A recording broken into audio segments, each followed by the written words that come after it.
അപ്പോൾ ഇന്നത്തെ കുടുംബശ്രീ ശാഖയുടെ ഫുൾ എപ്പിസോഡ് റിവ്യൂ ആണ്. അപ്പോൾ ഇന്നത്തെ എപ്പിസോഡിനകത്ത് നമ്മുടെ വിഷ്ണുവിന് കൊടുത്ത വാക്ക്, ഒരു അച്ഛൻ പാലിക്കുമെന്ന് പറഞ്ഞ വാക്ക് പാലിക്കാനായി രാഘവേട്ടൻ ശാലിനിയുടെ വീട്ടിലേക്ക് വന്നിരിക്കുകയാണ്. ശാലിനിയും രാഘവേട്ടനും നേർക്കുനേർ കണ്ടുമുട്ടുന്ന നിമിഷങ്ങളാണ് ഇന്നത്തെ എപ്പിസോഡിൻ്റെ വലിയ ഹൈലൈറ്റ്. ശാലിനി എങ്ങനെയാണോ വിഷ്ണു അച്ഛൻ്റെ കാല് കെട്ടിപ്പിടിച്ച് കിടന്ന് കരഞ്ഞത്, അതുപോലെ ശാലിനിയും എന്താണ് മനസ്സിലെ വികാരങ്ങളെല്ലാം രാഘവേട്ടൻ്റെ കാലിൽ തൊട്ട് വീണ് കിടന്ന് എന്താണ് കരഞ്ഞു തീർക്കുവാണ്. അച്ഛാ, ഇവിടുന്ന് എന്നോട് പിണങ്ങി ഇറങ്ങല്ലേ, എന്നോട് എന്താ വെറുപ്പ് വെച്ചുകൊണ്ട് ഇവിടുന്ന് ഇറങ്ങല്ലേ, എന്നോട് ക്ഷമിച്ചെന്ന് പറയാതെ ഞാൻ എണീക്കത്തില്ല, ഇവിടുന്ന് എണീക്കത്തില്ല, അച്ഛൻ എന്നോട് ക്ഷമിച്ചെന്ന് പറയാതെ അച്ഛൻ ഇവിടുന്ന് പോകരുത് എന്ന് പറയുന്നതും ശാലിനി അതുപോലെ പറയുന്നുണ്ട്. വിഷ്ണുവേട്ടൻ ഇല്ലാതെ, വിഷ്ണുവേട്ടനെ അകറ്റി നിർത്തിയപ്പോൾ ഞാൻ അനുഭവിച്ച നരകം എന്തോന്ന് അച്ഛൻ അറിയാവോ എന്ന് ചോദിച്ച് ശാലിനി കരയുന്നതും, വിഷ്ണുവേട്ടൻ എന്ന് പറയുന്ന എൻ്റെ ജീവനും പ്രാണനും വായുവാണ്, പ്രാണവായു ഇല്ലാത്ത ഇത്രയും നാൾ ഞാൻ കഴിയുമായിരുന്നു, അതിൻ്റെ വേദന എന്താണെന്ന് ആർക്കെങ്കിലും മനസ്സിലാവോ എന്ന് പറഞ്ഞ് ശാലിനി കരയുന്നതൊക്കെയാണ് ഇന്നത്തെ എപ്പിസോഡിൻ്റെ വലിയ ഹൈലൈറ്റ്. ശാലിനിയും വിഷ്ണുവിൻ്റെയും മനസ്സ് ഒരുപോലെ തന്നെ ആരോടെങ്കിലും സങ്കടങ്ങൾ പറയാൻ കാത്തിരുന്നത് പോലെ ഇന്ന് അവർ രണ്ടുപേരുടെ മനസ്സും എന്താണ് അവർ തുറന്ന് സംസാരിക്കുന്നതാണ്. കാരണം ഇന്നലെ വിഷ്ണുവിന് മനസ്സിലുണ്ടായിരുന്ന എല്ലാം വിഷ്ണു പറഞ്ഞു തീർത്തെങ്കിൽ ഇന്ന് ശാലിനിയുടെ മനസ്സിലെ നൊമ്പരങ്ങൾ എന്തൊക്കെയാണെന്ന് പറയുന്നുണ്ട്. അപ്പോൾ ശാദം പറയുന്നുണ്ട്, കണ്ടില്ലേ പൊട്ടിപ്പെണ്ണ എന്ത് വലിയ കളക്ടറാന്ന് പറഞ്ഞിട്ടും കാര്യമൊന്നുമില്ല, അവളുടെ മനസ്സ് ഇത്രയേ ഉള്ളൂ എന്ന് ശാദം പറയുന്നു. കാരണം ശാലിനിയുടെ ആ പദവിക്കോ ശാലിനിയുടെ ആ പ്രസ്റ്റേജോ അതെല്ലാം കഴിഞ്ഞിട്ടും ശാലിനിയുടെ മനസ്സിലെ വെറും ഒരു സാധാരണ രീതിയിലൊരു മനസ്സ്, ഏതൊരു പെണ്ണിനുള്ളൊരു മനസ്സ്, തന്നെ സ്നേഹിക്കുന്ന ഒരു പുരുഷനെ കുറിച്ച് തൻ്റെ മനസ്സിലുള്ള ആ ഒരു സ്നേഹം, അത് ശാലിനി ഇന്ന് എന്താണ് തുറന്നങ്ങ് പറയുവാണ്. അപ്പം അതൊക്കെയാണ് ഇന്നത്തെ എപ്പിസോഡിൻ്റെ ഹൈലൈറ്റ്. അപ്പം ഇന്നത്തെ ഡീറ്റെയിൽ റിവ്യൂ നോക്കാം. ഇന്ന് എപ്പിസോഡ് തുടങ്ങുമ്പോൾ തന്നെ നമ്മുടെ എന്താണ് രാഘവേട്ടൻ ശാലിനിയുടെ എത്തിയിട്ട് അങ്ങ് വീടും ചുറ്റുപരിസരമൊക്കെ ഒന്ന് നോക്കിയിട്ട് ശാലിനിയുടെ ആ ഡിസ്ട്രിക്ട് കളക്ടർ, ജില്ലാ കളക്ടർ എന്ന് എഴുതിയ ആ ഒരു കാറ് കണ്ടിട്ട് ആ കാറിനെ തൊട്ട് തലോടി എന്താണ് അങ്ങനെ ആസ്വദിച്ച് നോക്കി അഭിമാനം കൊള്ളുവാണ്. ഒരു അച്ഛൻ്റെ മകളുടെ മേൽ തോന്നുന്ന അഭിമാനം എന്നത് അതിനേക്കാളൊക്കെ ഉപരിയാണ്. ഒരു എന്താണ് ഭർത്താവിൻ്റെ അച്ഛനാണ്, എന്നിട്ട് പോലും ഭർത്താവിൻ്റെ അച്ഛനാന്നുള്ളതൊക്കെ മറന്ന് സ്വന്തം അച്ഛൻ അതിൽ ഉപരിയുള്ള സ്നേഹം കാണിച്ച് എന്താണ് ആ കാറിനെ പോലും അത്ര സ്നേഹിച്ച് നോക്കുവാണ്. അങ്ങനെ എന്താണ് നോക്കുമ്പോഴത്തേക്കും ഗോപാലട്ടൻ വന്ന് അങ്ങനെ എന്താണ് എടോ താൻ എന്നെ പിടിച്ച് താനും കൂടെ വീഴാൻ നിൽക്കണ്ട എന്ന് പറഞ്ഞിട്ട് അവിടെ അകത്തേക്ക് കയറിയിരിക്കാം, എവിടെ ഇരുന്നാലും മതിയല്ലോ എന്ന് പറഞ്ഞിട്ട് അവിടെ അങ്ങ് ഇരിക്കുവാണ്. ആ ഇരിക്കുന്ന ഗോപാലേട്ടന് ഭയങ്കര ചമ്മൽ തോന്നുന്നുണ്ട്. കാരണം രാഘവേട്ടൻ ഇവിടെ വന്നിരുന്നപ്പോൾ, കാരണം ഇനി കള്ളങ്ങളെല്ലാം പൊളിഞ്ഞല്ലോ. അല്ലെങ്കിൽ തന്നെ ഗോപാലേട്ടൻ പറഞ്ഞുകൊണ്ടിരിക്കുവാണ്, ഇനി ഈ കള്ളങ്ങൾക്ക് ഞാൻ കൂട്ട് നിൽക്കത്തില്ല, അമ്മയും മോളും കൂടെ കുറേ കാര്യം എന്താണ് കള്ളത്തരം കാണിച്ചു, പെൺബുദ്ധി പിൻബുദ്ധി എന്ന് പറയുന്ന പോലെ നിങ്ങൾ കാണിച്ച ഈ കാര്യങ്ങൾക്കൊന്നും ഇനി ഞാൻ കൂട്ട് നിൽക്കത്തില്ല, എന്നോട് ആരെങ്കിലും ചോദിച്ചാലോ ഒന്ന് പറഞ്ഞുകൊണ്ടിരിക്കുമ്പോഴാണല്ലോ രാഘവേട്ടൻ വരുന്നത്. അപ്പോൾ രാഘവേട്ടനെ ഇപ്പം പ്രതീക്ഷിക്കാത്ത രീതിയിൽ കണ്ടപ്പോൾ ഭയങ്കരമായിട്ട് ഞെട്ടി നിൽക്കുവാണ് നമ്മുടെ ഗോപാലേട്ടൻ. അപ്പോൾ രാഘവേട്ടൻ എന്താണ് ഇങ്ങനെ സംസാരിച്ചു തുടങ്ങുവാണ്. വർഷം മുന്നേ കാണുമ്പോഴത്തേക്ക് എന്തൊക്കെ മാറ്റങ്ങളാണ് അപ്പോഴത്തേക്ക് വന്നത്. 6 വർഷം മുന്നേ കാണുമ്പോഴത്തേക്കും താൻ നല്ലപോലെ നടക്കുന്ന ഒരു കൂട്ടത്തിനകത്തായിരുന്നു. ഇപ്പം തേണ്ട ഞാനൊന്ന് എണീറ്റ് നടക്കാറായപ്പോഴത്തേക്കും താൻ വടി ഊന്നി. ദൈവത്തിൻ്റെ ഓരോരോ മായാജാലങ്ങൾ, അങ്ങനെ എന്തൊക്കെ മായാജാലം എന്ന് തിരിച്ച് പരസ്പരം സംസാരിക്കണം. അപ്പോഴത്തേക്കും ഗോപാലകൃഷ്ണൻ ചോദിക്കുന്നുണ്ട്, രാഘവൻ നായർ എന്താ ഇങ്ങോട്ടേക്ക്? അത് കൊള്ളാം, അത് ഞാൻ തന്നോട് അങ്ങോട്ടേക്കല്ലേ ചോദിക്കേണ്ടത്. അല്ല, എൻ്റെ 2 മക്കളെയും കെട്ടിച്ചിരിക്കുന്നത് ഈ വീട്ടിൽ നിന്നാണല്ലോ പെണ്ണ് എടുത്തിരിക്കുന്നത്. അപ്പം പിന്നെ ഇടയ്ക്കൊക്കെ ഇവിടെ വന്നൊന്ന് അന്വേഷിക്കണമെന്നുള്ള നാട്ടു നടപ്പാന്നല്ലോ, അത് അന്വേഷിക്കാൻ വേണ്ടി ഇറങ്ങിയ. പിന്നെ എന്താണ് ഇടയ്ക്കൊക്കെ വന്ന് അന്വേഷിക്കാൻ വേണ്ടി നിങ്ങൾക്കും വരണ്ടാണ്. പിന്നെ അതിന് നിങ്ങളൊന്നും ഇവിടെ ഇല്ല, നിങ്ങളെല്ലാവരും അങ്ങ് നാട് വിട്ട് പോയി എന്നാണല്ലോ കേട്ടത്. പിന്നെ ഇടയ്ക്ക് വരുമ്പോൾ ആൾ താമസമേ ഇല്ലാത്തൊരു വീട്ടിൽ വന്ന് എന്ത് അന്വേഷിക്കണം, എല്ലാവരും നാട് വിട്ടു പോയി. ശാരദാമ്മയാണെങ്കിൽ അങ്ങ് എന്തോ തമിഴ്നാട്ടിൽ സിവിൽ സർവീസിന് ട്രെയിനിങ്ങിന് പോയ ശാലിനിയെക്കുറിച്ച് പിന്നെ ഒരു വിവരമല്ല. ശാരികയുടെ നമ്പർ പോലും ആർക്കും അറിയത്തില്ല. അതുകൊണ്ടാണ് ശ്യാമ പോലും ഇങ്ങോട്ട് ഈ വീട്ടിൽ കയറി വന്ന് നോക്കാത്തത്. ആളില്ലാത്ത വീട്ടിൽ വന്ന് എന്ത് അന്വേഷിക്കാൻ? ഇപ്പോൾ എന്താണ് ചുമ്മാ ഒന്ന് വന്ന് അന്വേഷിച്ചതാണ്. കാരണം എന്താണ് ശാന്ത ഇടയ്ക്ക് വെച്ച് ഒന്ന് കണ്ടായിരുന്നു. അപ്പോൾ ശാന്ത അടുത്ത് എന്താണ് എൻ്റെ വിഷ്ണുമോൻ ഇവിടെ വന്ന് അന്വേഷിച്ച് ഇവിടെ ശാലിനി ഉണ്ടോ കാര്യങ്ങളുണ്ടോ എന്നൊക്കെ അറിയാനായിട്ട് വന്നപ്പോഴത്തേക്ക് ഇവിടെ ആരുമില്ല, വീട് അടച്ചിടക്കുന്നത്. പക്ഷേ വീട് മോടിയൊക്കെ പിടിപ്പിച്ച് ഇതാക്കിയിരുന്നു. അപ്പം ശാന്ത പറഞ്ഞ് പൈസ പോലും ഏൽപ്പിക്കാനായിട്ട് കണക്കും കാര്യങ്ങളൊന്നും നോക്കി ഏൽപ്പിക്കാൻ, കാശ് ഏൽപ്പിക്കാൻ പോലും ആരെയും ഒരു ഉത്തരവാദിത്വം ഇല്ല. അതുകൊണ്ട് എന്താണ് ആ പൈസയ്ക്ക് വേണ്ടി ഈ വീടൊക്കെ അങ്ങ് പുതുക്കിയത്. ശാന്തയുടെ വലിയൊരു മനസ്സേ, ശാന്തയെ നല്ല മിടുക്കി തന്നെയാണ്. പിന്നെ ശാന്ത എന്താണ് കണക്കന്വേഷിക്കാൻ ആരെങ്കിലും കുടുംബത്തിൽ നിന്ന് വേണമെന്നില്ല. അപ്പം ആ കണക്കൊക്കെ ചോദിച്ചാൽ ആ കാശിൻ്റെ കണക്കൊക്കെ മേടിക്കാനാണ് ഞാൻ വന്നത്. അല്ല, അതിനായിരിക്കും താൻ വന്നല്ലേ? താൻ ഭയങ്കര തീർത്ഥാടനത്തിനകത്തൊക്കെ അല്ലായിരുന്നു, താനിപ്പം ഈ കാശൊക്കെ മേടിക്കാൻ വേണ്ടിയിട്ടായിരിക്കും ഇങ്ങോട്ടേക്ക് വന്നല്ലേ? അത് പിന്നെ എന്ന് പറയുമ്പോഴത്തേക്കും ഒന്നും പറയണ്ട ഗോപാലകൃഷ്ണ, കാരണം ഇടയ്ക്കൊക്കെ ഞങ്ങൾ കുറച്ച് പ്രശ്നത്തിനകത്താണ്. ഇടയ്ക്കെന്ന് പറയുമ്പോഴത്തേക്കും ഒരു കള്ളത്തോക്ക് കേസ് വന്ന്, പിന്നെ ഇൻകം ടാക്സ് റെയ്ഡ് വന്ന്, ഹോട്ടലിലിട്ട് കുറേ പണി വന്ന്, അങ്ങനെ കുറേ പ്രശ്നത്തിനകത്താണ്. ആ സമയത്ത് എന്താണ്, വിഷ്ണുമോൻ ജയിലിൽ വരെ കയറുന്നു. ആ സമയത്ത് എന്താണ്, ഇവിടുത്തെ ഒരു ജില്ലാ കളക്ടർ ഒരു പെണ്ണാ, ആ ഒരു പെണ്ണാണ് എല്ലാത്തിൽ നിന്നും ഊരി തന്നത്. ഓ, അവളെ സമ്മതിക്കണം. എൻ്റെ മനസ്സിനകത്ത് അവളെ കൊണ്ട് എന്താണ്, എൻ്റെ മോൻ വിഷ്ണുവിനൊന്ന് കല്യാണം കഴിപ്പിച്ചാൽ കൊള്ളാമെന്നുണ്ടായിരുന്നു. ശാലിനെക്കുറിച്ച് വിവരമൊന്നും ഇല്ലല്ലോ, അപ്പം അവളെ തന്നെ എന്താണ് പെണ്ണായി നോക്കാമെന്ന് എനിക്ക് താല്പര്യം. അതെന്താ, എൻ്റെ മോൻ വിഷ്ണുവിന് ഒരു കളക്ടറെ കെട്ടിക്കൂടാന്ന് വല്ലതും ഉണ്ടോ എന്നൊക്കെ പറയുമ്പോഴത്തേക്കും ഗോപാലകൃഷ്ണൻ എന്താണ് ഒന്നും പറയാൻ പറ്റാതിരിക്കുകയാണ്. കാരണം ഗോപാലകൃഷ്ണൻ മനസ്സിലായി എന്താണ്, രാഘവൻ നായർക്ക് എല്ലാ കാര്യവും മനസ്സിലായിട്ടാണ് രാഘവൻ നായർ ഇവിടെ വന്നിരിക്കുന്നുള്ള കാര്യം അങ്ങ് മനസ്സിലായി.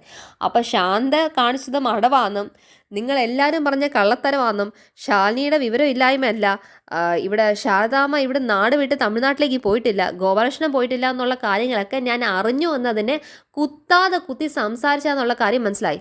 അപ്പോഴത്തേക്ക് എന്താണ് പറയുക, ഓ കുറേ നേരം കൊണ്ട് സംസാരിച്ചപ്പോഴത്തേക്കും തൊണ്ട പറ്റിപ്പോയി, കുടിക്കാൻ എന്തെങ്കിലും എന്ന് പറയുമ്പോഴത്തേക്കും ഉടനെ എന്താണ് ഗോപാലകൃഷ്ണൻ പറയുന്നുണ്ട്, ശാരദേ ഒരു വിരുന്നുകാരുണ്ട് കേട്ടോ, കുടിക്കാൻ എന്തെങ്കിലും എടുത്താട്ടെ ആ എന്ന് പറഞ്ഞിട്ട് ശാരദാമ്മ എന്താണ് അത് പറയുന്നത് കേൾക്കുമ്പോഴത്തേക്കും ശാരദയെന്ന് വിളിക്കുമ്പോഴത്തേക്കും ഇവിടെ എന്താണ് രാഘവൻ നായർക്ക് എന്താണ് എല്ലാം സത്യം തന്നെയാണ്, ശ്യാമയുടെ വായിൽ നിന്ന് വീണത് ഞാൻ കേട്ടത് കള്ളമല്ല എന്നുള്ള കാര്യം കൂടെ രാഘവൻ നായർക്ക് മനസ്സിലായി.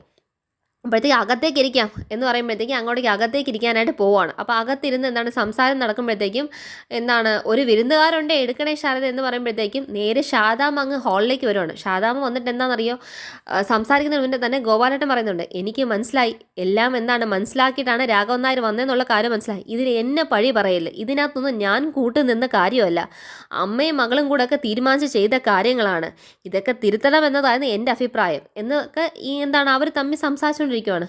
ഇനി കുറ്റമൊന്നും പറഞ്ഞിട്ട് കാര്യമില്ല എന്നൊക്കെ പറയുമ്പോഴത്തേക്ക് നേരെ ശാരദാമ്മ വരുവാണ്. ശാരദാമ്മ വന്ന് നോക്കുമ്പോൾ രാഘവൻ നായർ, അതേ ശാരദാമ്മയെ രാഘവൻ നായർ, ഞാൻ നിങ്ങളെ കാണാനൊന്നും വന്നതല്ല, അവളെ ഒന്ന് വിളിച്ചാട്ടെ എന്ന് പറയുമ്പോഴത്തേക്കും നേരെ ഗോപാലേട്ടൻ നോക്കുവാണ്.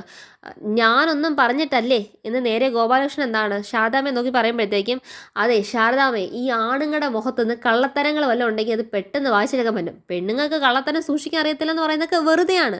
പെണ്ണുങ്ങൾക്ക് എന്ത് വലിയ മഹാരഹസ്യം മനസ്സിലിട്ട് കൊണ്ട് നടക്കാൻ അവർ തീരുമാനിച്ചാൽ പിന്നെ അത് എത്ര യുഗങ്ങൾ കഴിഞ്ഞാലും അവരത് അതുപോലെ തന്നെ മനസ്സിട്ടുകൊണ്ട് നടക്കും എന്നുള്ളതാണ്.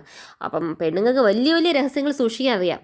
ഞാൻ നിങ്ങളോട് സംസാരിക്കാനൊന്നും വന്നതല്ല, എനിക്ക് അവളെ ഒന്ന് കാണണം, കണ്ടേ പറ്റത്തുള്ളൂ എന്ന് പറയുമ്പോഴത്തേക്കും ശാലിനി മോളെ എന്ന് വിളിക്കുമ്പോൾ എന്താ അമ്മേ എന്ന് പറഞ്ഞാൽ ശാലിനി എന്താണ് അകത്ത് റൂമിനകത്ത് എന്താണ് ശാലിനിയുടെ സാരി മടക്കിക്കൊണ്ടിരിക്കുവാണ്.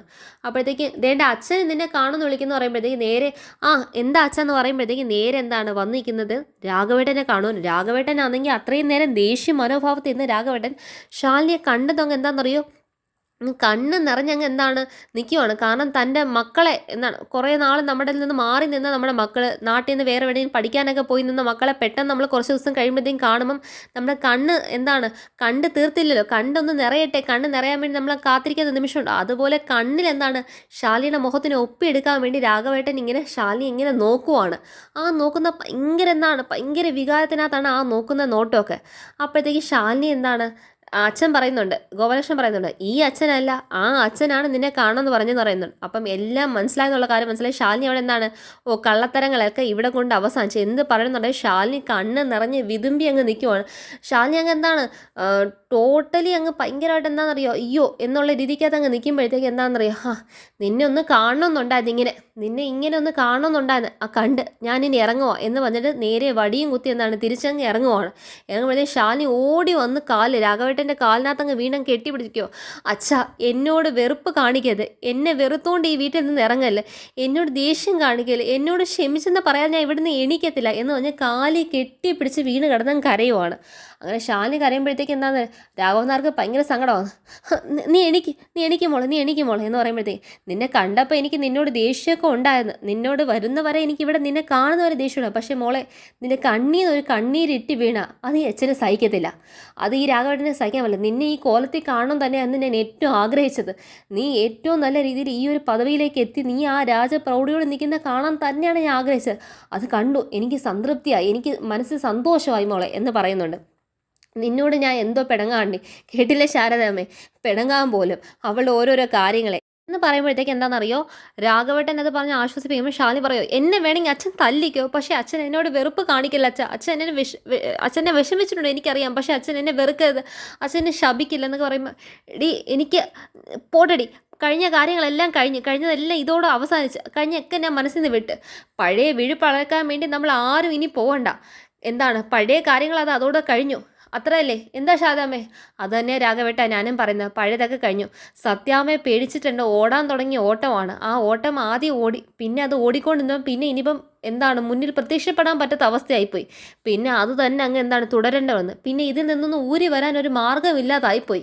ആ ഇനിയിപ്പം നടന്ന് ഇനിയിപ്പം എന്താണ്, ഇനി മുതിർന്നവർ തീരുമാനിക്കും, അതങ്ങ് നടക്കും, അത്രയും മതി. അല്ലാതെ നീ എന്താണ് കയറി ഇനി പുതിയതായിട്ട് ബുദ്ധിയൊന്നും കണ്ടുപിടിക്കേണ്ട എന്ന് പറയുമ്പോഴത്തേക്ക് ശാലിനി എന്താണെന്നറിയോ അതനുസരിച്ച് അങ്ങ് നിൽക്കുവാണ്. അപ്പോഴത്തേക്കും ശാലിനിയോട് രാഘവേട്ടൻ പറയുന്നുണ്ട്, എന്നാലും എൻ്റെ മോളെ നീ അവനെ ഇട്ടേച്ച് പോയപ്പം എൻ്റെ മോൻ അനുഭവിച്ച ഒരു നരക യാതന ഉണ്ടല്ലോ, അവൻ അനുഭവിച്ച സങ്കടം, അവൻ്റെ സങ്കടം കൊണ്ട് അവന് വട്ടായിപ്പോയി, അവന് ഭ്രാന്തായി പോകുന്ന ഒരു അവസ്ഥയിലേക്ക് എത്തി എൻ്റെ വിഷ്ണു അല്ലാതായി മാറി. എൻ്റെ വിഷ്ണുവിന് അത്രമാത്രം സങ്കടം സഹിക്കാൻ പറ്റാതെ അവനൊരു ഭ്രാന്തനെ പോലെ ആയി എന്ന് പറയുമ്പോഴത്തേക്കും ശാലിനിക്ക് അങ്ങ് കണ്ണീരങ്ങ് നിറഞ്ഞു വന്നിട്ട് ശാലിനി പറയുവാണ്, അപ്പം എൻ്റെ കാര്യമോ അച്ഛാ, അപ്പം എൻ്റെ കാര്യമോ, ഞാൻ അനുഭവിച്ച വേദനയൊക്കെ ആരെങ്കിലും കണ്ടിട്ടുണ്ടോ? ഞാൻ ഒരു നരകത്തിനകത്തായിരുന്നു ഇത്രയും നാൾ ജീവിച്ചത്. അച്ഛനൊരു കാര്യം അറിയോ, വിഷ്ണു ഏട്ടൻ എൻ്റെ പ്രാണനാണ് അച്ഛാ. ഒരു പ്രാണവായു ഇല്ലാത്തൊരു മനുഷ്യൻ എങ്ങനെയാണ് ജീവിക്കുന്നത്? ഒരു പ്രാണവായു ഇല്ലാത്തൊരു മനുഷ്യന് ജീവിക്കാൻ പറ്റൂ? അങ്ങനെ ഒരു പ്രാണവായു ഇല്ലാതാണ് ഇത്രയും നാൾ ശാലിനി ജീവിച്ചുകൊണ്ടിരുന്നത്. ശാലിനിയുടെ മുന്നിൽ എന്താണ് ഒരു സ്വർഗം തന്നെ ഉണ്ട്. ശാലിനി ഒന്ന് കൈ നീട്ടി ആ സ്വർഗം ശാലിനിയുടെ കൈ വരും. പക്ഷേ എന്നിട്ടും അതൊന്നും വേണ്ടാന്ന് വെച്ച് ശാലിനിക്ക് പോകേണ്ട വന്നു. എന്നിട്ട് ഞാൻ അനുഭവിച്ചത് അറിയാവോ, ദിവസം ദിവസം നരകത്തിൽ കിടന്ന് ഉരുകുന്ന പോലെയാണ് ശാലിനി ജീവിച്ചത് എന്ന് പറയുമ്പോഴത്തേക്കും, എടീ നീ അങ്ങനെയൊന്നും പറഞ്ഞ് സങ്കടപ്പെടാതെ എന്ന് പറഞ്ഞിട്ട് എന്താണ് ശാലിനി അങ്ങ് ചേർത്ത് പിടിക്കുകയാണ്. ശാലിനി ചേർത്ത് പിടിക്കുന്നത് ശാലിനി നരകതുല്യമായിരുന്നു ജീവിതം എന്ന് പറഞ്ഞപ്പോഴത്തേക്കും രാഘവേട്ടൻ അത് കേട്ട് സഹിക്കാൻ പറ്റാതെ എന്താണ് ശാലിനി എന്ന് ചേർത്ത് പിടിച്ചങ്ങ് നിർത്തുവാണ്. അത് കാണുമ്പോഴത്തേക്കും ഗോപാലനും ശാരദാമ്മയ്ക്ക് സന്തോഷമാകുന്നുണ്ട്. നീ വരണോടി, നീ വരണം എന്താണ് ഉടനെ ശാരദാമ്മ പറയുന്നുണ്ട്. എന്താണെന്നറിയോ, നാളെ വിഷ്ണുമോൻ്റെ എന്താണ് നിശ്ചയമാണെന്ന് പറഞ്ഞ് കേട്ട് വിവാഹ നിശ്ചയം. ശാരദാമ്മേ എന്തോന്ന്, ഭാമ മാത്രം തീരുമാനിച്ചാൽ മതിയോ? എനിക്കോ വിഷ്ണുവിനോ കുടുംബത്തിലുള്ള ആർക്കും ഇഷ്ടമല്ലാതെ പെണ്ണിനും ഭാമയ്ക്ക് മാത്രം ഇഷ്ടം. അതിൻ്റെ അപ്പുറത്തിനകത്ത് അങ്ങ് വിവാഹം അങ്ങ് നിശ്ചയിക്കാൻ പറ്റുമോ? ഇതെന്ത് വെള്ളരിക്കാപ്പട്ടണോ? ഈ നിൽക്കുന്ന വിഷ്ണുവിൻ്റെ ഭാര്യയാണ്. നീ വരണം മോളെ, നാളെ നീ വരണം. വിഷ്ണുവിൻ്റെ പെണ്ണായിട്ട് നാളെ നീ കയറി വരണം. അതും ചുമ്മാ കയറി വരണം. വിഷ്ണുവിൻ്റെ പെണ്ണായിട്ട് നീ കയറി വരുമ്പോൾ സർവ്വ അധികാരങ്ങളോടുകൂടി ഈ ജില്ലാ കളക്ടർ എന്ന സർവ്വ അധികാരങ്ങളോട് സത്യഭാമയുടെ വീട്ടിലേക്ക് നീ കയറി വരണം. അത് ഈ രാഘവൻ നായർക്ക് കാണണം. അത് കാണുമ്പോൾ ഈ അച്ഛന് കാണാൻ ആഗ്രഹിച്ച ഒരു കാഴ്ചയാണ്. സത്യാമ്മയുടെ മുന്നിൽ വന്ന് നിൽക്കണം. നിന്റെ സർവ്വ അധികാരങ്ങളും പദവിയോടുകൂടി അതിൻ്റെ പ്രശസ്തിയും പ്രൗഢിയും കൊണ്ട് നീ വന്ന് നിൽക്കണം ശാലിനി. നീ വിഷ്ണുവിൻ്റെ പെണ്ണായിട്ട് ഇവളങ്ങോട്ടേക്ക് വന്ന് നിന്നിട്ടെ കല്യാണ മണ്ഡപത്തിനകത്തോ എവിടെയാണെങ്കിലും വിവാഹ നിശ്ചയത്തിൽ ഒരുങ്ങി നിൽക്കുന്നവളെ നോക്കിയിട്ട് നീ ആരാടി എന്ന് അവൾ ചോദിച്ചാൽ തീരാവുന്നതേ ഉള്ളൂ ശാരദാമ്മേ. ഈ പറയുന്ന കല്യാണം നിശ്ചയം കാര്യങ്ങളൊക്കെ പിന്നെ അവിടെ അവൾക്ക് എന്താ വില? പിന്നെ എന്താണ്, വിഷ്ണുവിൻ്റെ മനസ്സ് ചഞ്ചലിപ്പിക്കാൻ ആർക്കും കഴിയത്തില്ല. എടി നിൻ്റെ ഈ ഒരു വാക്ക്, നിന്നിൽ നിന്നൊരു ഉറപ്പ് കിട്ടണമായിരുന്നു, അത്രയും അച്ഛന് വേണ്ടിയുള്ളതാണ്. അത് കിട്ടി. ഇനി അത് കല്യാണമല്ല, അതിന് നിശ്ചയമല്ല, ഒന്നും നടക്കാൻ പോകുന്നില്ല, ഒന്നും നടത്തത്തില്ല എന്ന് പറഞ്ഞിട്ട് എന്താണ് നേരെ അങ്ങ് രാഘവൻ നായർ ഇരിക്കുക.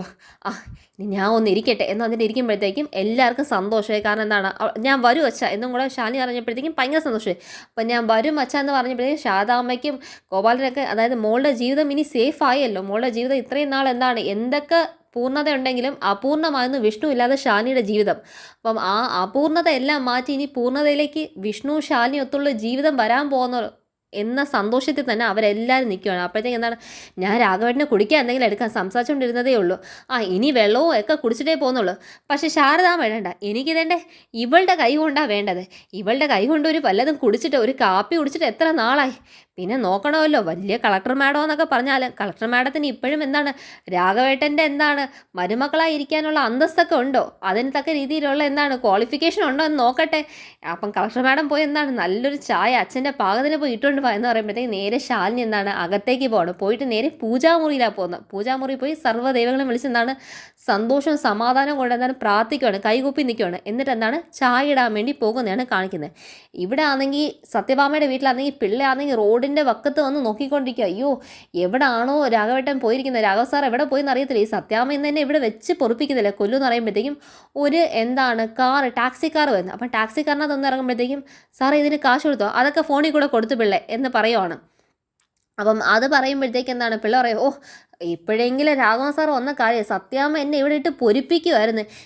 എവിടെ പോയി ചോദിച്ചപ്പോഴത്തേക്കും ഒരു കാർ വിളിച്ചു തരണമെന്ന് പറഞ്ഞ് ഞാൻ വിളിച്ചു വന്നു. സാറ് പോയി പറഞ്ഞപ്പം ആ സാർ എവിടെ പോയെന്നൊക്കെ ഉള്ള പോലീസ് മുറയിലെ 7ാം മുറയിലെ ചോദ്യങ്ങളായിരുന്നു ഇവിടെ നടന്നുകൊണ്ടിരുന്നത്. എനിക്കാണെങ്കിൽ ഉത്തരം പറയാനൊന്നുമില്ല. ഞാൻ ഇനി കുറച്ച് നേരം കൂടെ കഴിഞ്ഞിരുന്നെങ്കിൽ സാറ് വരാൻ ഞാൻ ഇവിടെ നിന്ന് ഇറങ്ങി ഓടേണ്ട വന്നേനെ എന്നുള്ള തീരുമാനത്തിനകത്തായി ഇരുന്ന് എന്നൊക്കെ പറയുമ്പോഴത്തേക്കും ഞാനൊരു സ്ഥലം വരെ പോയതാടോ എന്നൊക്കെ പിള്ളയോട് പറഞ്ഞുകൊണ്ടിരിക്കുമ്പോഴത്തേക്കും നേരെ സത്യഭാമ ഇങ്ങോട്ടേക്ക് ഇറങ്ങി വരുന്നുണ്ട്.